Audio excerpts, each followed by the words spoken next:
നമസ്കാരം. എല്ലാവർക്കും ഒരു പുതിയ വീഡിയോയിലേക്ക് സ്വാഗതം. ഈ വീഡിയോ അത്ര സന്തോഷത്തോടെ ഒന്നുമല്ല എടുക്കുന്നത് കേട്ടോ. ഒരു ട്രൂ ഇവന്റിനെ ബേസ് ചെയ്താണ് ഈ വീഡിയോ. അതായത് കുട്ടികളുടെ സൂയിസൈഡ്. ഇവിടെയും അങ്ങനെ ഒരു സംഭവം നടന്നു. ഇതൊക്കെ കേൾക്കുമ്പോൾ നമുക്ക് വല്ലാത്ത വിഷമമായിരിക്കും. ദിവസങ്ങൾ കഴിയുമ്പോൾ നാം എല്ലാവരും അത് മറന്നു പോവുകയും ചെയ്യും, ആ ഒരു ഫാമിലി ഒഴിച്ച്. അപ്പോൾ ഒരു യൂട്യൂബറായി എനിക്ക് ഇതിൽ എന്തെങ്കിലുമൊക്കെ ചെയ്യാൻ പറ്റുമോ എന്ന് ഞാൻ ആലോചിച്ചു. അങ്ങനെയാണ് യാദൃച്ഛികമായി ഞാൻ ഒരു മാഗസിനിലെ ഒരു ക്ലിനിക്കൽ സൈക്കോളജിസ്റ്റിന്റെ ആർട്ടിക്കിൾ വായിക്കാനിടയായത്. അത് വായിച്ചു കഴിഞ്ഞപ്പോൾ അതിലെ പല കാര്യങ്ങളും ജെന്റിൽ പേരന്റിങ്ങിനെ വളരെയധികം സഹായിക്കുമെന്ന് എനിക്ക് തോന്നി. നമ്മൾ പലരും കുട്ടികളെ വളർത്താനും പരിചരിക്കാനും ഒക്കെ വളരെ ഇഷ്ടമാണല്ലേ. പക്ഷേ അവർ ഓരോ കുസൃതികൾ ഒപ്പിക്കുമ്പോഴായിരിക്കും നമ്മുടെ തനി സ്വഭാവം പുറത്തു വരുന്നത്. ഇപ്പോഴത്തെ പേരൻസിന് കുട്ടികൾക്ക് എന്തൊക്കെ പറഞ്ഞു കൊടുത്ത് വളർത്തണം എന്ന് നല്ല ബോധ്യമായിരിക്കും അല്ലേ. പക്ഷേ എത്ര പേർക്ക് കുട്ടികളോട് പറയാൻ പാടില്ലാത്ത കാര്യങ്ങൾ അറിയാം. ഞാൻ ഒരു സൈക്കോളജിസ്റ്റോ അല്ലെങ്കിൽ സൈക്കോ തെറാപ്പിസ്റ്റോ ഒന്നുമല്ല ഇതിനെക്കുറിച്ച് സംസാരിക്കാൻ. പക്ഷെ ഇതൊക്കെ എനിക്ക് നേരത്തെ അറിയാമായിരുന്നെങ്കിൽ എന്ന് ഞാൻ ആഗ്രഹിക്കുന്നു. ഇപ്പോഴത്തെ മദേഴ്സിനും അടുത്ത ഭാവിയിലെ ഫ്യൂച്ചർ മദേഴ്സിനും ഇനി ഞാൻ പറയാൻ പോകുന്ന വളരെ ഇമ്പോർട്ടൻ്റ് ആയ 10 കാര്യങ്ങൾ എന്തായാലും യൂസ്ഫുൾ ആകും എന്ന് എനിക്ക് തോന്നുന്നു. എന്നിട്ട് നിങ്ങളോട് തന്നെ ചോദിക്കുക, ഇതൊക്കെ നിങ്ങൾ നിങ്ങളുടെ കുട്ടികളോട് കാണിക്കുന്നുണ്ടോ എന്ന്. ഉണ്ടെങ്കിൽ ഈ വീഡിയോ കണ്ടതിന് ശേഷം അത് നിർത്തുക. ഒരു കാര്യം നമ്മൾ പേരൻസ് മനസ്സിലാക്കേണ്ടത്, നമ്മുടെ കുട്ടികളുടെ സ്വഭാവം രൂപീകരിക്കുന്നത് അവരവരുടെ വീട്ടിൽ നിന്നാണ്. അതിന് സംശയമില്ലല്ലോ അല്ലേ. അപ്പോൾ ഒന്നാമതായിട്ട് ഈ പറയാൻ പോകുന്നത്, do not disappoint your child. അതായത് ഒരു കുട്ടി എന്തെങ്കിലും ഒന്ന് പ്രൊഡക്റ്റീവായിട്ടോ അല്ലെങ്കിൽ ഇൻട്രസ്റ്റോട് കൂടി പേരൻസ് പറയും, നിന്നെ കൊണ്ട് അത് നടക്കില്ല, നിനക്ക് അത് ചെയ്യാൻ പറ്റില്ല എന്നൊക്കെ. ഇങ്ങനെ പറയുമ്പോൾ അവരുടെ ആത്മവിശ്വാസത്തെ തന്നെയായിരിക്കും തകർക്കുന്നത്. വീട്ടിൽ നിന്ന് പോലും തനിക്കൊരു സപ്പോർട്ട് കിട്ടുന്നില്ലല്ലോ എന്ന് അവർ ചിന്തിക്കും. അവർ ഓരോന്ന് ചെയ്ത് തെറ്റുകൾ വരുത്താനും ആ തെറ്റ് എങ്ങനെ ശരിയാക്കാം എന്നുമാണ് നമ്മൾ പേരൻസ് ചെയ്തു കൊടുക്കേണ്ടത്. അതല്ലാതെ കുട്ടികൾ ചെയ്യുന്നതിനെ നിരുത്സാഹപ്പെടുത്തിക്കൊണ്ടിരുന്നാൽ അവർ ഒന്നിനും കൊള്ളില്ല എന്ന തോന്നലായിരിക്കും അവരിൽ ഉണ്ടാക്കുന്നത്. രണ്ടാമതായിട്ട്, don't compare your children with others. പണ്ടൊക്കെ നമ്മുടെയൊക്കെ കുട്ടിക്കാലത്ത് എപ്പോഴും കേൾക്കുന്ന ഒരു കാര്യമാണിതല്ലേ. അപ്പുറത്തെ കുട്ടിയെ കണ്ട് പഠിക്കുന്നീ, അവൻ്റെ അത്രയും പോലും ഇല്ലല്ലോ നീ. ആ സമയത്ത് നമുക്ക് സങ്കടവും ദേഷ്യവും വരുമല്ലേ. പക്ഷെ ഇപ്പോഴത്തെ കുട്ടികളോട് ഇങ്ങനെയൊക്കെ പറഞ്ഞാൽ അവർ ചിന്തിക്കുന്നത് അവരുടെ കഴിവ് ഉപയോഗിച്ച് എങ്ങനെയെങ്കിലും മറ്റുള്ളവരെ തോൽപ്പിക്കണം എന്നാകും. മൂന്നാമതായിട്ട്, ഡോണ്ട് ടീസ് യുവർ ചിൽഡ്രൻ. നമ്മുടെ കുട്ടികളെ നമുക്ക് സപ്പോർട്ട് ചെയ്യാൻ പറ്റുന്നില്ലെങ്കിൽ കളിയാക്കാതിരിക്കുക. ബോഡി ഷേമിങ് ചെയ്യുക, മാർക്സ് കുറയുമ്പോൾ, പിന്നെ അതുപോലെ തന്നെ പല തെറ്റുകൾ ചെയ്യുമ്പോൾ നമ്മൾ പേരൻസ് അവരെ കളിയാക്കാറുണ്ടല്ലേ. നമ്മൾ തമാശയ്ക്കായിരിക്കും ഇതൊക്കെ ചെയ്യുന്നത്. ചില നിക് നെയിംസ് പോലും കുട്ടികൾക്ക് വീട്ടിൽ നിന്ന് തന്നെ കിട്ടാറുണ്ട്. ചിലപ്പോൾ നമ്മൾ കളിയാക്കലുകൾ കുട്ടികളുടെ സെൽഫ് റെസ്പെക്റ്റിനെ തന്നെ മുറിപ്പെടുത്തും. ചില കുഞ്ഞുങ്ങൾ ഒരുപാട് സംശയങ്ങൾ ചോദിക്കും. നമുക്ക് അവരുടെ ഉത്തരം പറയുന്നതിൽ മടുപ്പ് തോന്നുമ്പോൾ നമ്മൾ അവരെ കളിയാക്കുകയോ പേടിപ്പിക്കുകയോ ആയിരിക്കും ചെയ്യുന്നത്. ആ ചോദ്യത്തിലെ ശരിയും തെറ്റും പറഞ്ഞു മനസ്സിലാക്കി അവരെ ചേർത്ത് പിടിക്കുകയാണ് നമ്മൾ പേരൻസ് ചെയ്യേണ്ടത്. ഇനി നാലാമതായിട്ട് വരുന്നതാണ്, don't shout on your children.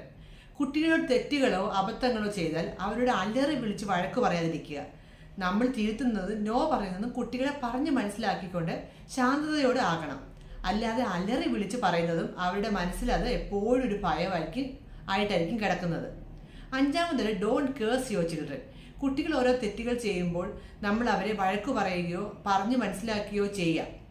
അല്ലാതെ പക്ഷെ ഒരിക്കലും ശപിക്കരുത്. നീ ഒരിക്കലും നന്നാവാൻ പോകുന്നില്ല, അല്ലെങ്കിൽ നീ ഗുണം പിടിക്കില്ല, അല്ലെങ്കിൽ ദുശ്ശകരം പിടിച്ചവൻ എന്നൊക്കെ പറയും നമ്മൾ. ഒരിക്കലും കുട്ടികളോട് ഇങ്ങനെ പറയാൻ പാടില്ല. എനിക്കറിയാം ഇപ്പോൾ നിങ്ങൾ ചിന്തിക്കുന്നത്, ദേഷ്യം വരുമ്പോൾ പിന്നെ പറഞ്ഞു പോകില്ലേ എന്നൊക്കെ ആയിരിക്കും അല്ലേ. പക്ഷെ ഞാൻ ഇത് പറയാൻ കാരണം, നമ്മൾ ഇങ്ങനെ പറയുന്നത് കേട്ട് കുട്ടികൾ ഓർക്കും ഇത് നോർമൽ വേർഡ്സ് ആണെന്നും മറ്റുള്ളവരോട് പറഞ്ഞാൽ കുഴപ്പമില്ലെന്നും.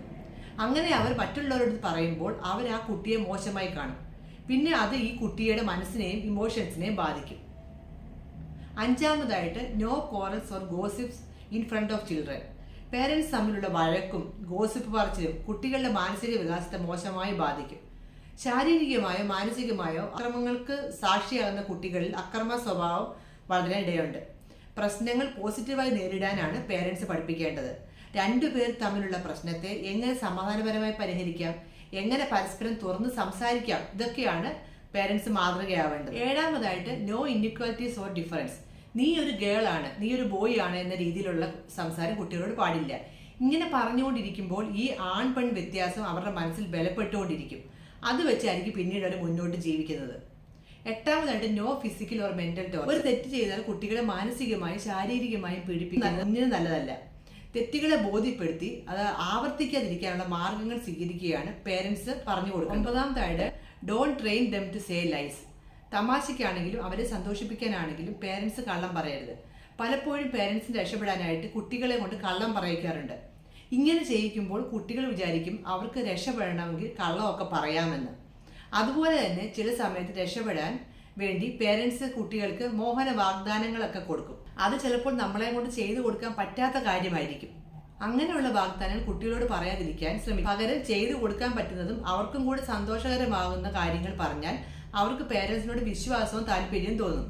പിന്നീട് അവരുടെ കാര്യങ്ങൾ പേരൻസിനോട് പറയാനും തുടങ്ങും. 10ാമതായിട്ട് ഡോണ്ട് ജസ്റ്റിഫൈ യുവർ മിസ്റ്റേക്ക്. ഇപ്പോൾ പേരൻസിന് തെറ്റുകൾ പറ്റാം, നമ്മളും മനുഷ്യരൊക്കെ തന്നെ അല്ലേ. അങ്ങനെ പേരൻസിന് തെറ്റ് പറ്റിയാൽ അത് ന്യായീകരിക്കാതെ അതും തെറ്റാണെന്ന് കുട്ടിയോട് സമ്മതിക്കുക.